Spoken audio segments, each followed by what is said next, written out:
प्रधानमंत्री नरेंद्र मोदी आज नामांकन भरने के पहले एक भव्य रोड शो काशी में कर रहे हैं। वाराणसी बाबा विश्वनाथ की नगरी है। काशी भी कहा जाता है हिंदू धर्म के सबसे पवित्र नगरों में से एक है।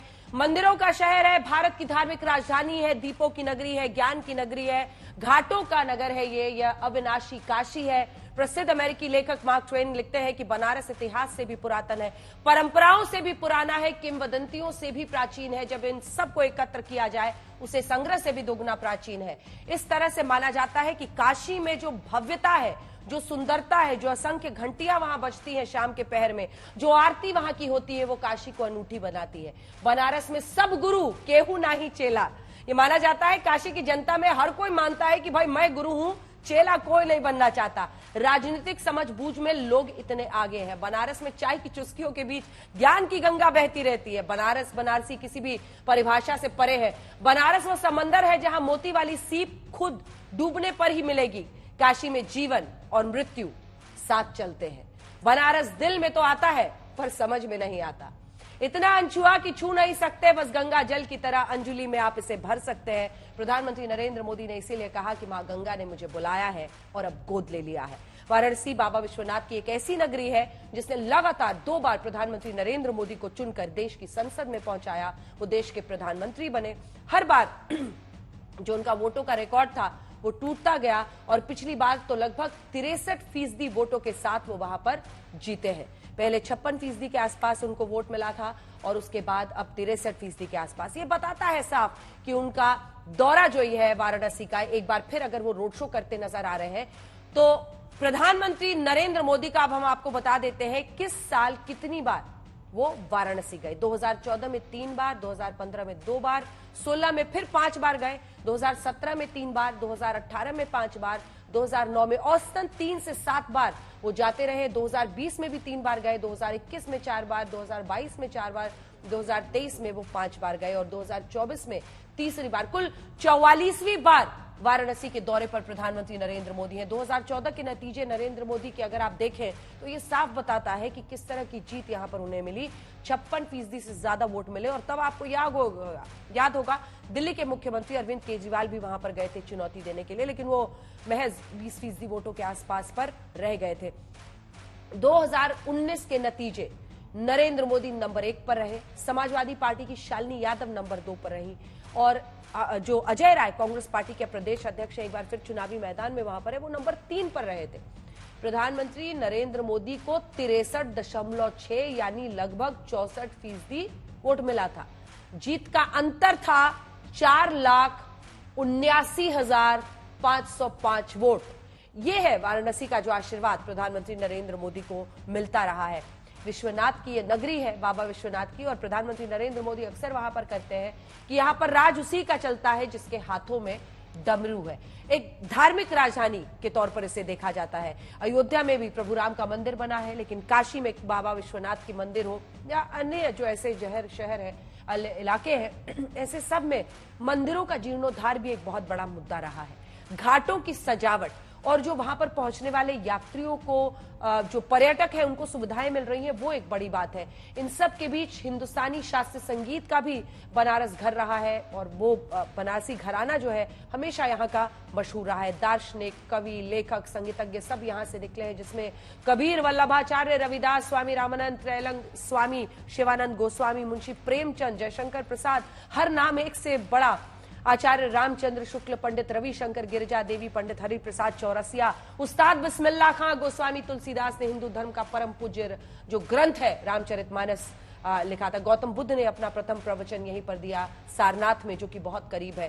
प्रधानमंत्री नरेंद्र मोदी 2 बार से लगातार वहां से सांसद चुने जा रहे हैं और एक बार फिर वो यहीं पर किस्मत आजमा रहे हैं। 43 बार, जैसा कि हमने आपको बताया, वो यहां पर पहुंच चुके हैं। अब तक जितने भी चुनाव हुए हैं, 17 लोकसभा चुनाव, 7-7 बार बीजेपी, कांग्रेस जीती है, एक बार जनता दल, सीपीएम और लोकदल यहां पर जीती है। इस पूरे सीट के इतिहास को अगर आप खंगालेंगे, बड़े नेता जो यहां से चुन के आए हैं, प्रधानमंत्री नरेंद्र मोदी तो है ही, राजा राम शास्त्री पूर्व शिक्षाविद, काशी विद्यापीठ के कुलपति रहे, कमलापति त्रिपाठी पूर्व मुख्यमंत्री, यूपी श्यामलाल यादव राज्यसभा के उपसभापति रहे, यूपी सरकार में मंत्री रहे अनिल शास्त्री, पूर्व प्रधानमंत्री लाल बहादुर शास्त्री के बेटे मुरली मनोहर जोशी वहां से चुने गए, मानव संसाधन विकास मंत्री रहे वाराणसी। पिछले 3 चुनाव के नतीजे साल और विजेता के अनुसार से आपको बताएं तो 2009 में मुरली मनोहर जोशी यहां से जीते थे और मुख्तार अंसारी बीएसपी के नंबर 2 पर रहे थे। 2014 से प्रधानमंत्री नरेंद्र मोदी जीत रहे हैं और उसके बाद से 19 में भी उन्होंने यहां पर जीत हासिल की है। लेकिन दिलचस्प यह है कि बहुत सारे बड़े बड़े दिग्गज तमाम पार्टियों के यहां पर आए हैं। अगर आप प्रधानमंत्री का पूरा रिकॉर्ड यहां पर देखें जो उन्होंने किया है तो यह हम आपको दिखा रहे हैं प्रधानमंत्री का जो वाराणसी का दौरा रहा है और इसी के साथ साथ जो कामकाज यहां पर पीएम का हुआ है। हमारे कुछ सहयोगी भी हमारे साथ जुड़ेंगे, हम आपको बताएंगे 10 साल का जो काशी में प्रधानमंत्री का रिकॉर्ड है। अगर सिर्फ किसानों के नजरिए से देखिए तो पीएम किसान सम्मान निधि 1 लाख लोगों को दिया गया है। ये सिर्फ काशी का हम आपको रिकॉर्ड बता रहे हैं। किसानों को जो लोन मिले हैं वो 281 करोड़ रुपए है। बीजेपी बताती है किसान क्रेडिट कार्ड 81,000 लोगों को। किसानों को जो गिरगाय है वो मिली है 260 किसानों को। खाद 1,33,000 मीटर। रामनगर में दुग्ध संयंत्र बनाया गया है 150 करोड़ की लागत से। बायोगैस एक संयंत्र वहां पर बनाया गया है।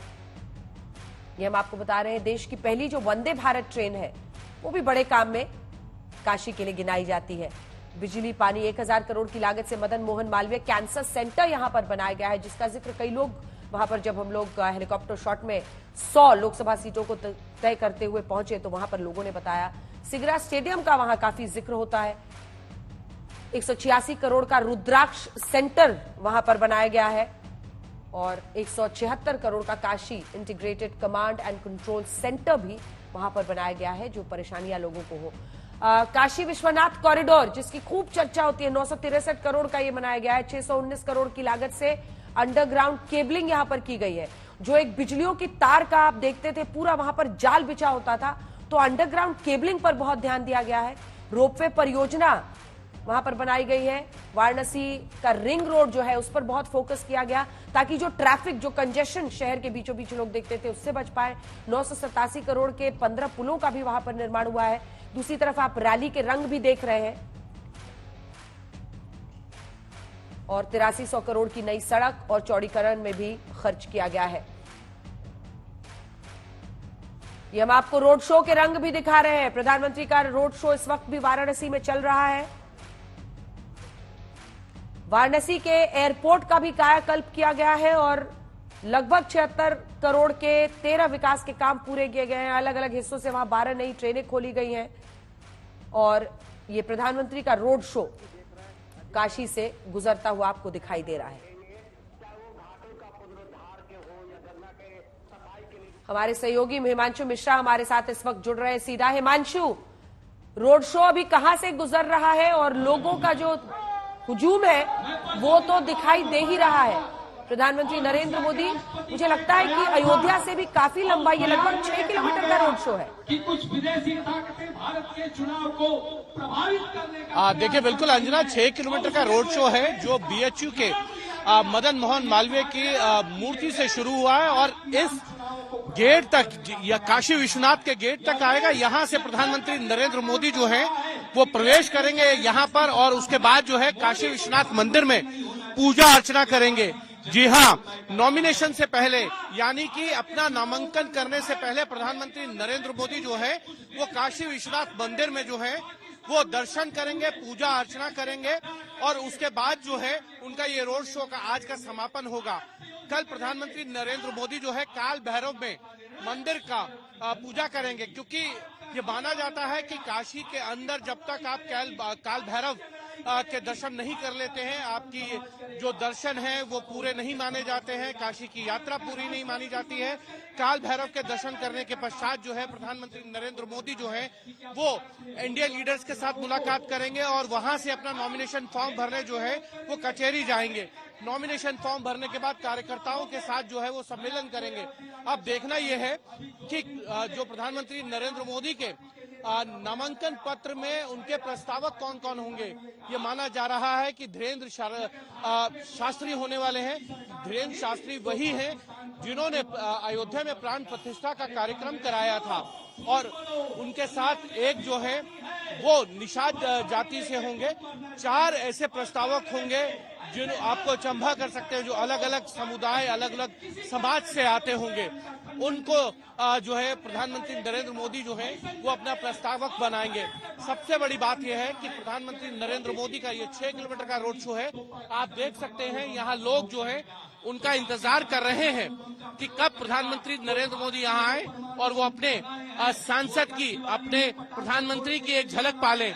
लोग यहाँ पर लगभग जो है 3 से 4 घंटों से इंतजार कर रहे हैं, और अभी भी माना जा रहा है कि 1 से सवा घंटा और लगेगा प्रधानमंत्री नरेंद्र मोदी को यहाँ काशी विश्वनाथ मंदिर के इस द्वार पर पहुंचने पर।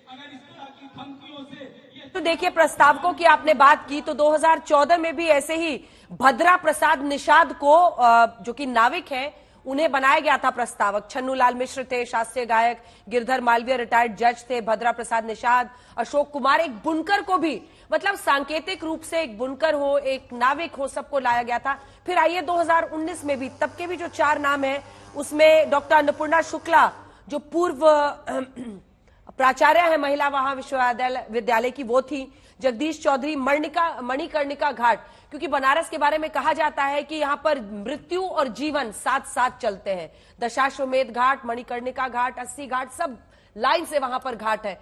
तो वहां के भी एक जो मणिकर्णिका घाट में काम करते हैं उन्हें बुलाया गया था, जगदीश चौधरी जी को। सुभाष गुप्ता थे जो कि बीजेपी के कार्यकर्ता थे, और डॉक्टर रामशंकर पटेल, कृषि वैज्ञानिक।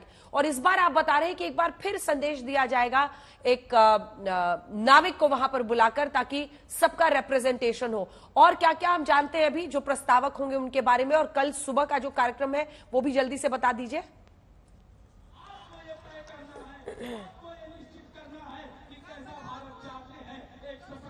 हिमांशु।